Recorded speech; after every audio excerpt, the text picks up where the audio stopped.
in the SuperMotocross World Championship. It will all be handed out here. The finals from the Strip at Las Vegas Motor Speedway. Motocross and Supercross coming together for the second year. And boy, do we have an incredible scenario for you. It's Vegas, it's all on the line, and the championship focus on the 18-year-old out of Temecula, California. Haiden Deegans is the SMX 250 World Champion.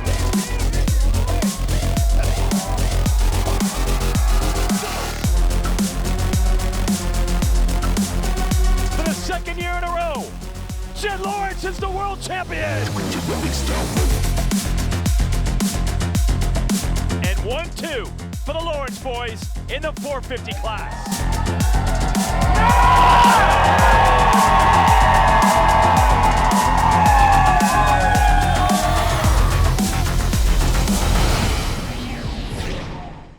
Yes, it is a wrap. Welcome to SMX Insider. We are the Jasons, as always. Weigandt and Thomas here to review the full season. That's 28 regular season races, 2 championships there, and 3 playoff races, and a world championship just crowned over the weekend, JT. And it has been a phenomenal and very fun season to cover. But maybe we're overthinking it at times, because look who is the man standing with $1 million and that awesome trophy in the center of the podium, just like last year. Maybe not a surprise here. Yeah, one of those situations where it's meet the new boss, the same as the old boss. And he came in with so many questions. He's coming off an injury, wasn't able to finish Pro Motocross. And I will have to say, I didn't think he would be this good. I had so many questions about how would he react. He's rushing back to racing after 3 weeks of riding. And he is as advertised, Weeds. This guy is phenomenal. And anybody who has to line up against him for the next several years, buckle up. It's going to be a rough ride. Yeah, of course, we talk about Jett Lawrence here, and that's the issue. I think we're probably going to spend the next couple years on this show picking apart the what could have beens and the what ifs and the if this guy could do that thing. But look, JT, you raced in an era that had some of the greatest ever. Sometimes none of those things matter. I think we might just be at the point where anyone can do whatever they want. Jett Lawrence is just that good, and he's going to win races anyway. Yeah, he's going to win a lot. I don't think he's going to go on a streak where he wins 15 out of 6, those type of things, because I think he's more patient than that. His racecraft is simply different than the James Stewarts and the Ricky Carmichaels, where they were out to dominate every single race and win by the biggest gap possible. I think he's going to be willing to take the points some night. Yes, he's going to want to win, but the way he goes about it, it really doesn't leave a lot of room for anybody else to gain points another night. Sad moments for others like Chase Sexton not really having a chance to fight for it. An awesome season for Hunter Lawrence, establishing himself as one of the 450 elite. A breakthrough win for Pierce Brown. Another world championship for Haiden Deegans. There's so much to cover. And we will spin that forward at what it means for the 2025 season, including the reveal of those 28 regular season races in 2025. But first, let's go back to Las Vegas. Our big interview will be with the world champions, Jett Lawrence in the 450 class and Haiden Deegan in the 250s, from the host desk with Katie Osborne, Justin Brayton, and Adam Cianciarulo. Yeah, back-to-back titles for Haiden Deegan. What I loved, Haiden, first, congratulations, buddy. Yeah. Appreciate it. The crowd favorite around literally around this place. I love when you went and hung out with your dad there after you guys gave some high fives and handshakes, and he said, way to be smart. How much of that race was planned out to go down that way? Yeah, I definitely wanted the 1-1. That would have been a lot cooler just to finish it off like that, but I got into second and I sent it pretty hard, was pitting down laps and I was barely catching Pierce, and I was like, it's just not worth it. I seen 4 laps to go on my pit board. I'm like, damn, 4 laps to being that close to being a champion. I'm like, I could not risk it, so I had to back it down. I was gonna ask just that, because right when you got into second, talk about sending it off those singles in the back. I mean, launch into the flat. You could tell you wanted to go 6 for 6.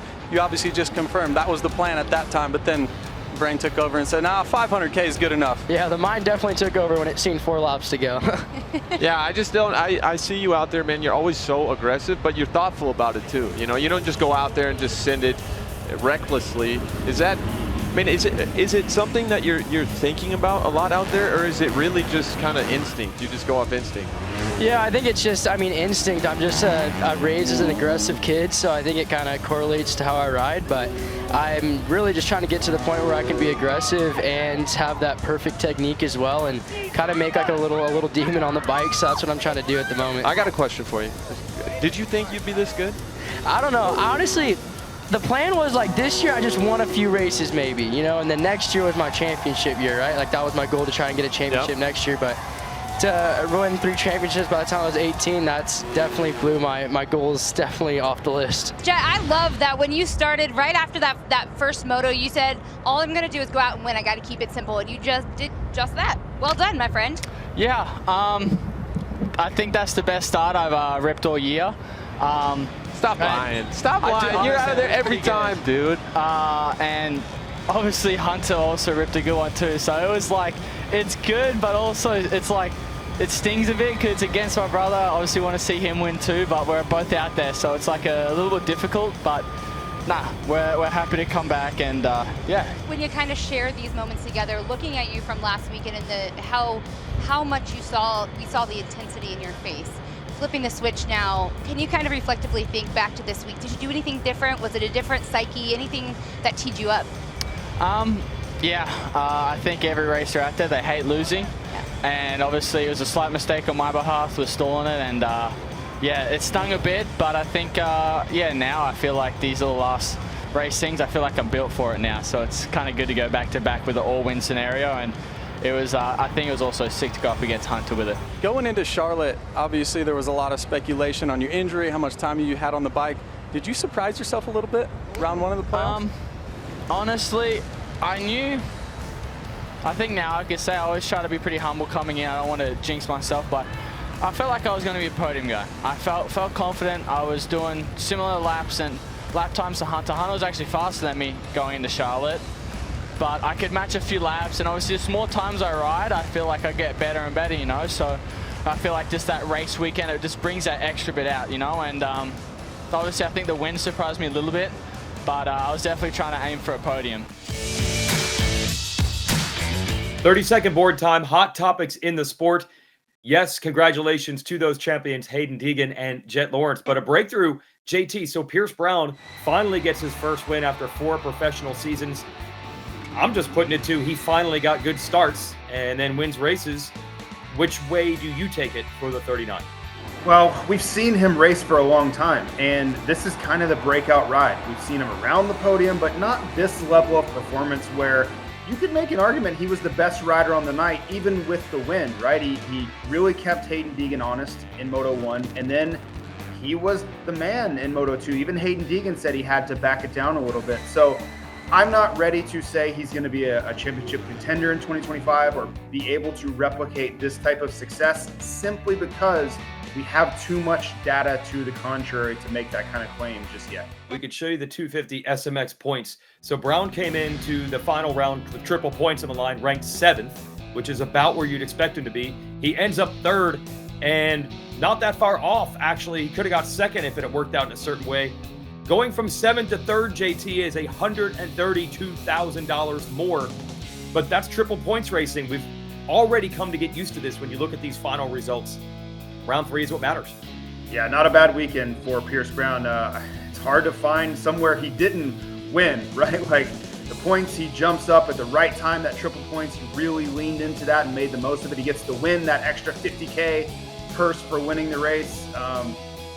You think about the way they ended that team, like that TLD Gas team, going out with the win in that way. They're promoting that Venom movie. Like everywhere you look, it was success for them. And for him, I think it had to feel good. It's also a thank you for that team who has really stuck by his side through a lot. Brown becomes the 13th different rider to win a race this year. So, hey, JT, we start the show saying maybe we're overthinking this.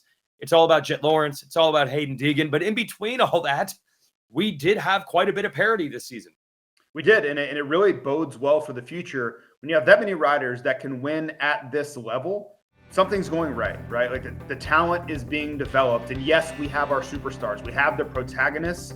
The fact that these other guys can show up and win, I think it just sets up so nicely, and we have a chance to have You know, you go back, let's think about the early 90s when it was every weekend. You had no idea who was going to win a race. It would be amazing if we could get back to that point. I love when the gate drops, not knowing who's going to win the race. I think that in the end is the best entertainment. Well, not all the news is good, though. We had this amazing winners take all battle, and I think we had hashed out every possible scenario we could think of, except what happened to Chase Sexton on Saturday night. Yeah, this is tough, and you can see him there. He kind of leans right, and that's where the moment where it really goes sideways. Start with a bad start. That put him into harm's way, and that's been a recurring theme with Chase Sexton, but moving over in traffic is a big no-no. I think in hindsight now, he would look back and say, yeah, probably can't do that. And you feel bad for Justin Barcia in this scenario as well. He certainly didn't mean to do that. But yes, you see Chase Sexton, torn jersey, got some sort of injury to the hand there. And it's bad timing. It's bad timing for Team USA. It's bad timing for the offseason where he was going to really want to work on his weaknesses and get better for 2025 and Monster Energy Supercross season that's around the corner. Now he has to go through a healing process before he can even start that improvement process. So really, really tough way. 2 years in a row, Chase Sexton leaves the SMX World Championship on the ground. Yeah, and I think on the other end where it hurts Sexton is the quest has been to beat Jett Lawrence straight up. This was another opportunity to do it. He didn't really have a chance in the end to do it, but that's just going to leave that lingering mark. Maybe 2025, it changes. And then as we saw that World Championship slipping from his grasp, then we thought about the next race coming up on the calendar and what is going to happen to Team USA. They already were put in a corner with Hymas going out. Huge props to Cooper Webb for jumping on a 250, but by Saturday night, JT, I thought it was in dire straits. But how about this hero coming to the rescue? Yeah, kudos to Eli Tomac, but poor Mike Pelletier, the stress that guy has gone through to try to put this team together, and through all of that, look at that lineup. Like, that is an incredibly strong lineup. Win or lose, I will take that team every single time and go to battle over in England with them. So yes, it's really unfortunate we lose Chase Sexton over the weekend, but it's also very rare that you could have an alternate come in and it arguably be an upgrade. Now, it's hard to say that about the defending Pro Motocross champion, that an alternate is an upgrade, but anytime Eli Tomac is inserted into a team or into a position, you have to be happy with that. So great job to everybody involved.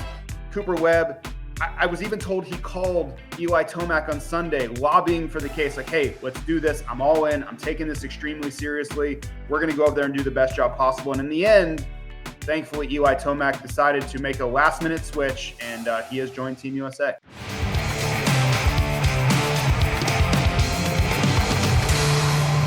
And speaking of Team USA, it's time for the SMX Medical Update. We bring Dr. Joe McGinley from the McGinley Clinic here.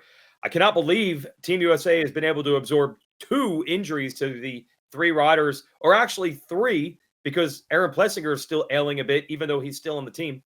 But let's first get to last week's news. So Chance Hymas out. He thought he could manage this knee without an ACL. He couldn't. What do you think changed maybe with his, I should be okay, and then it turned out he can't go? Yeah, so for a team of 3 riders, man, they're keeping us busy on the conversations here. It's great we have a team together. Can't wait to watch them out and riding. But yeah, Chance Hymas, that's unfortunate. Great kid, wonderful opportunity to race, and had this injury that he pushed through all summer with the torn ACL, then got aggravated at the beginning of SMX. He did his best to try to get out there. He gave up the last 2 rounds and decided not to race the last 2 rounds of SMX, which in and of itself, that's a big sacrifice with all the money on the line. And he was focused on getting ready for Motocross of Nations. Unfortunately, he posted a video online of him getting that knee drained. And, I saw that, and they took a lot of blood out of that knee. So when I saw that, it was a little bit concerning. When you see blood in the knee, that usually means there's at least some microfracture and you're getting bleeding into the knee. And then when you take that blood out of there, that can create some pressure on those bones that are injured or contused or microfractured, and then that pain can be problematic. But he's trying to get through it. Yeah, unfortunate news that he wasn't able to race and had to pull out.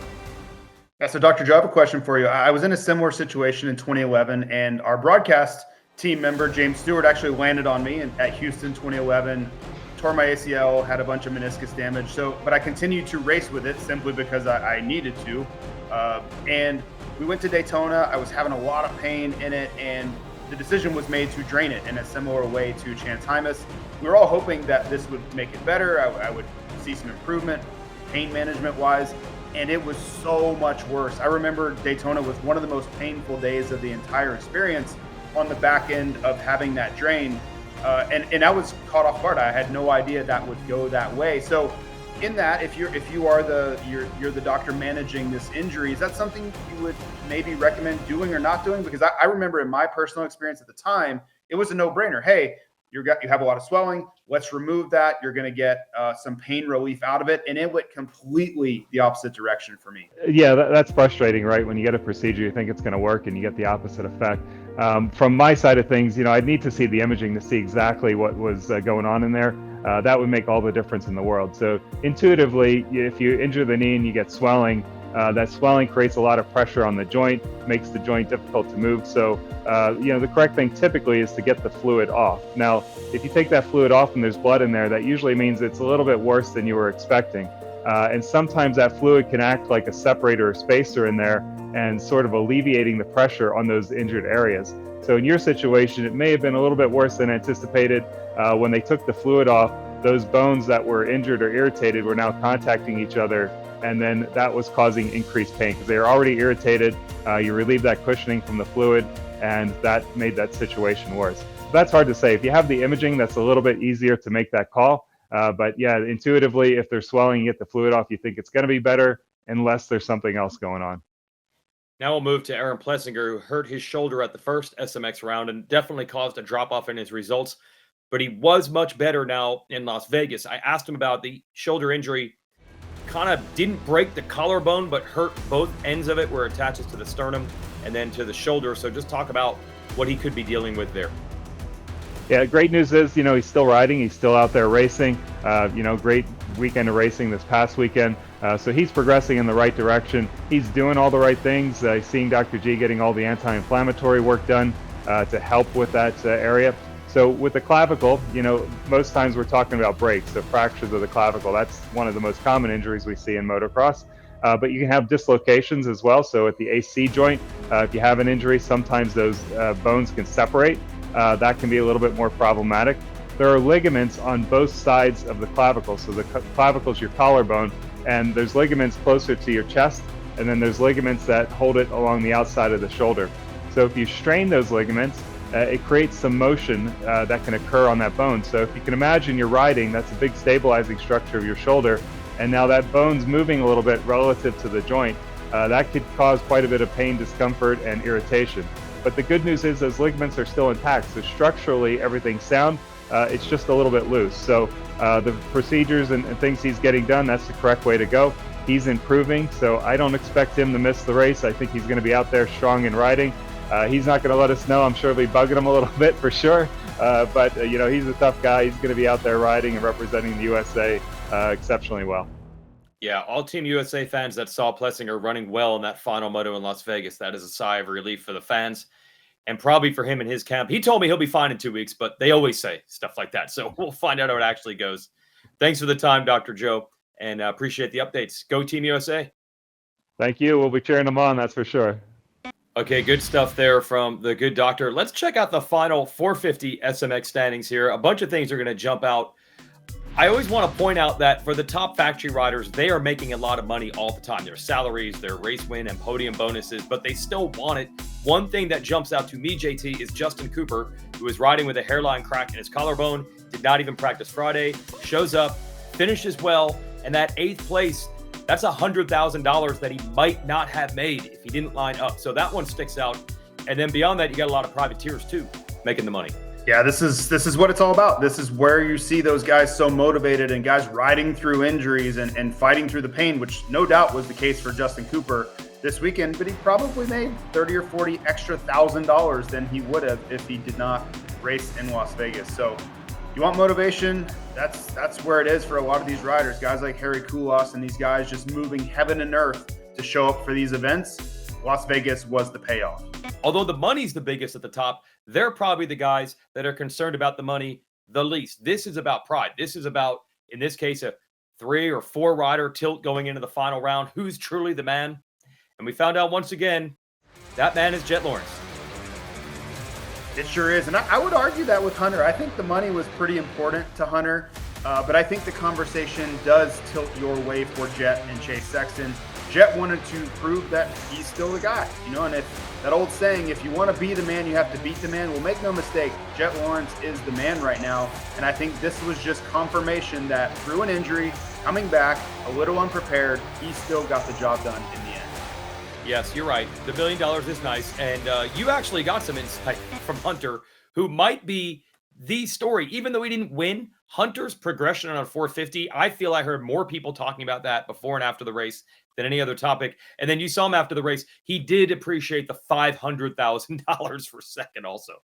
Yeah, everybody's feeling, the pain and the fatigue of a long season. There's no doubt about that. But I think all of them also appreciate, hey, if we're going to add races, let's really make it worth our time and let's really have that carrot to go chase at the end of this. And for Hunter, I think he was balancing the just disappointment that he wasn't able to beat his brother and win that SMX World Championship, but also he was so happy about the money he made. He probably made $600,000 or $700,000 in the course of 3 weeks. And you look at the course of his career, the trials, tribulations, the hard times. Imagine someone telling him he was going to make $600,000 or $700,000 in 3 weeks 5 years ago. He would have done anything you could ask for that. So I think that was kind of the silver lining for him. It's like, yeah, man, cool. I didn't win the championship. I really wanted to, but things are not so bad. My career is going the right way. I made a lot of money, and the future is extremely bright for Hunter Lawrence. Yes, it is. When you think about 2025, we've obviously added another contender to the list to win races or titles now that we know Hunter is this good. And we also know that Eli Tomac is not only going to be back, they announced a new contract for 2025, but he's going to be back and good. Multiple injuries the last 2 years, but that was darn close to vintage Eli Tomac. Not just Vegas, JT, all three of these races. Yeah, the headline says that Eli Tomac is back for 2025, but I think the real story is that he is back for 2025. He showed us that he still has that in him. He can be a race-winning contender. And there was talk like, hey, things go a certain way on Saturday night in Las Vegas. He could still escape with this SMX World Championship. So I think for him, he's very optimistic at his chances. He's going to hopefully come into next season healthy, which he did not. He started riding late October, trained through November and December, but he was not 100% when we showed up at Anaheim in 2024. I think that 2025 is his chance to really go out a champion. I think he's excited for that. Well, on the heels of such an exciting 2024 season, we can now reveal the regular season race schedule for 2025 for Monster Energy Supercross and the Pro Motocross Championship. Let's get to it.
Well, there it is, JT. We now know where and when we'll be going to the races in 2025. I would think for most people what sticks out is that mid-season three-quarter mark. Fans of the Northeast, this is what you've been dreaming of. If I was a kid still living in New Jersey, where I'm from, I mean, this is like Christmas come April. Yeah, we've never seen anything like this, and it's going to be fantastic. The only thing I'll be watching for is I'll be looking at the skies, because there's a lot of outdoor venues, some in the Northeast, to wrap this series up. So get some wet weather, we get those spring showers, but otherwise we get to return to Tampa, some of the highlights in there, a lot of usual venues that are all home runs, but man, the Pittsburgh fans, some of those people have to be so excited because, again, we haven't been to Pittsburgh in, 40 years? So yeah, I was excited about the schedule. I love the new venues that I've never been to. And yeah, like you said, the Northeast, they have to be jumping up and down at so much Monster Energy Supercross action for 2025. Now, when we go to the other schedule for Pro Motocross, those are some of the traditional havens. They've had a race in New York in Unadilla before there even was a Pro Motocross Championship. But I think that's what people want to see, right? For motocross, change is not good. Go to the same places at the same time, and that's pretty much what you see every year. Yeah, a lot of these people plan their summer vacations around these events, so having that continuity for a lot of these events around certain holidays, a lot of that makes so much sense. But there is one big change towards the end of the season there, Weege. Yeah, Budds Creek is going to be the finale, and Ironman is going to be the third to last round. So it'll be Ironman, Unadilla, and Budds Creek as that stretch run. So just a little bit of a change from what we saw in 2024. But essentially, we're playing the hits when it comes to Pro Motocross. And also, when you look at this schedule, one thing I want to mention, first, what jumps out is that Anaheim 1 will be on January 11th, a little bit later than usual. So that tends to extend the offseason by another week, which I'm sure the riders and teams appreciate. And overall, there are 6 off weekends baked in to the 31 races. So a little relief there throughout the calendar year. Yeah, and for the riders, that's going to be one of the first things they look at, because it is a long series. Look at January to the end of September, whether they're battling through injuries, which we've seen, or just trying to recharge the batteries a little bit. It's the first thing you notice. And we haven't had multiple weekends off in Monster Energy Supercross like we do now. So I think it's really important for those guys when they're doing their yearly planning to circle those weekends off, not so much for fun, but to try to be their best self through the season and manage their training and their efforts around those off weekends as well. So now that you know when and where the races are going to take place, here's how you can go. Go to supermotocross.com. There will be a limited pre-sale starting October 1st, and then tickets are on sale for everyone on October 8th. So come in, Insider, get in early, get your tickets. Did you hear how loud the crowd was for Eli Tomac when he was leading at Las Vegas? You want to experience things like that, you can only do it if you go to the races in person. Okay, SMX Facts. We bring in the statistician Clinton Fowler. Trying to take this year as a whole, there's probably 900 different interesting stats you could bring us, but I know one you want to focus on is the one that got everyone buzzing at the very start of the year, Clinton, and that was Jett Lawrence mentioning the 72 wins of Jeremy McGrath in Supercross was a goal. What are you seeing when it comes to those types of numbers? Yeah, he definitely caused a stir when he made that goal statement at the beginning of the season, but he did deliver. Through the 17 starts, he got 8 wins. And when you compare that to the greats, to the Jeremy McGraths and the James Stewarts, he ended up having more through 17 starts than they did. James Stewart has 7, Jeremy McGrath had 6, and guys named Chad Reed, Ryan Dungey, and Damon Bradshaw had 5. So his 8 wins through 17 starts is tied for the fastest with a gentleman named Jimmy Ellis. But nonetheless, he is on pace for that 72. So the goal is there. Now, JT, the interesting part is if you look forward to next year and you think about 17 more starts, so we would have 34 at the end of next year. He needs to win 12 more next year to keep pace with James Stewart. He needs to win 10 more to keep pace with Jeremy McGrath. And so the question to you, JT, what's his limit? What's his ceiling here? How many can he win in 2025? I certainly think it's possible. To win 10 races next year is doable for the likes of Jett Lawrence. You know, when you start to think big picture, though, can he get to 72? That's where the variables start to come into play. How long does he race for? Can he stay healthy? I don't believe the competitiveness of this question will be the biggest factor. I think he can win a handful, 5 to 12 races, depending on how seasons go, for a very long time. It's the longevity part that I wonder about. Like, if he dominates for the next 5 years, does he stick around? Because that's what he will need to do to go after 72. I'm glad you brought that point up, JT. Yes, when that got out that Jett set a goal was 72, he did catch some heat. And what his camp explained, talking to his dad, is they're not saying he's going to do this. They are trying to find ways to keep Jett in the game. To your point, is he going to stick around? Well, one of the ways you stick around is setting a goal that requires many, many, many years. So you don't retire early, you don't lose focus, you don't get distracted. It's kind of startling, though, how far away that actually is. But longevity, Clinton, we can point this out. Longevity does come easier in this sport now. And maybe Eli Tomac is the best example of that. I mean, a great example. Eli Tomac, let's talk about this next memorable stat from the season. 219 podiums in his career. All classes, both Supercross and Pro Motocross. Here's a guy who's had longevity. And not only just longevity, but he's done so at the top of the game, and he's still at the top of the game. His 7 podiums this year put him ahead of Ricky Carmichael for the most all-time in the sport. Absolutely incredible. I just think about that St. Louis win where he swept the Triple Crown.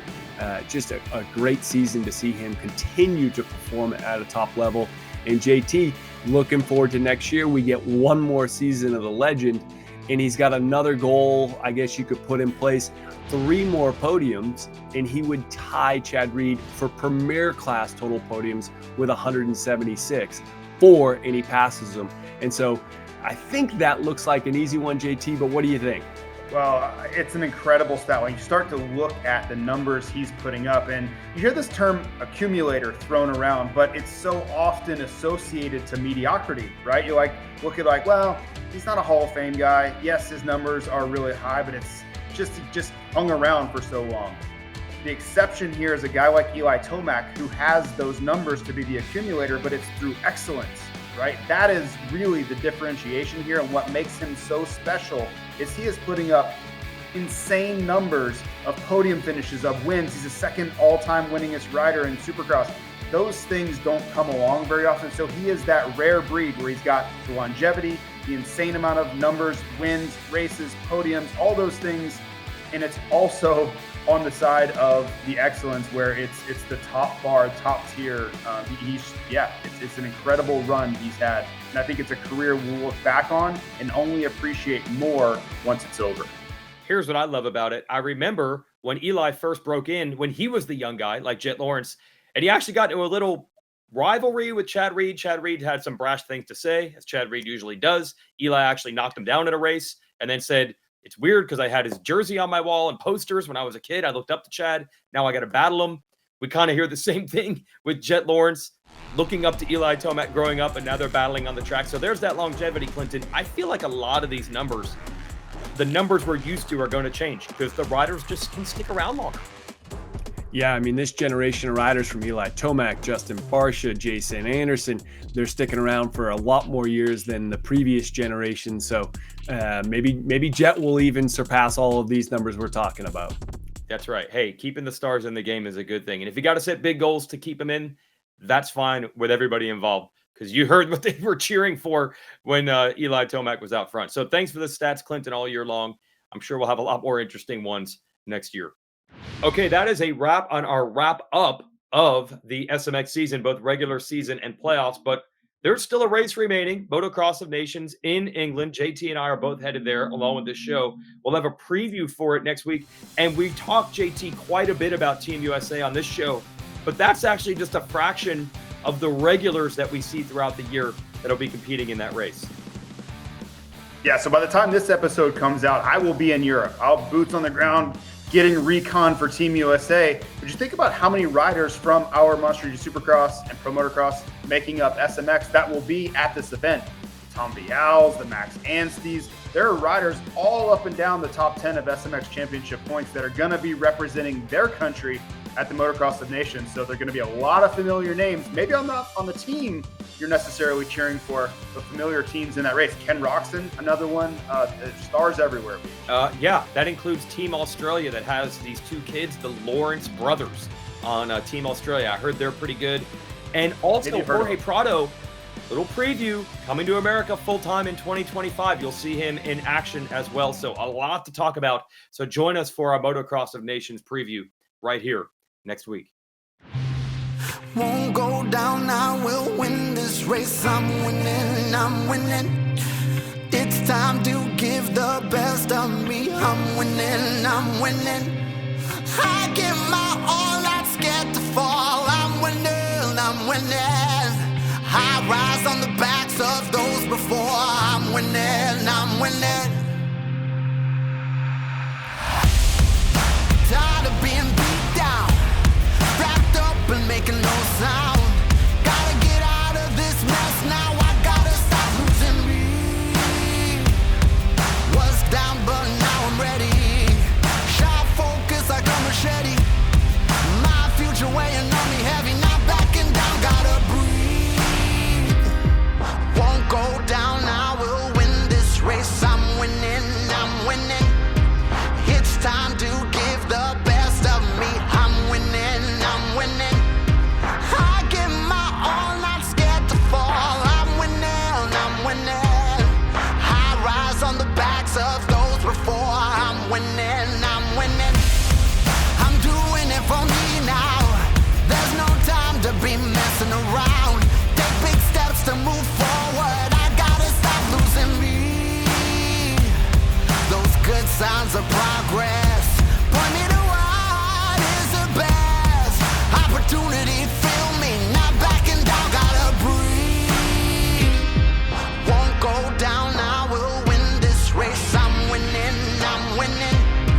It's time to give the best of me. I'm winning. I give my all, not scared to fall. I'm winning. I rise on the backs of those before. I'm winning.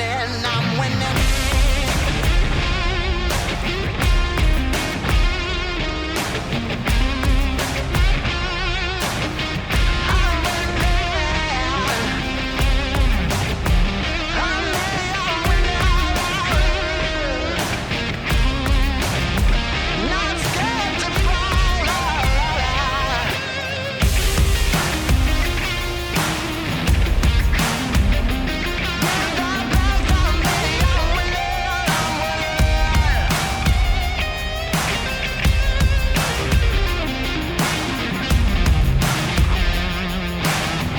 Not scared to fall.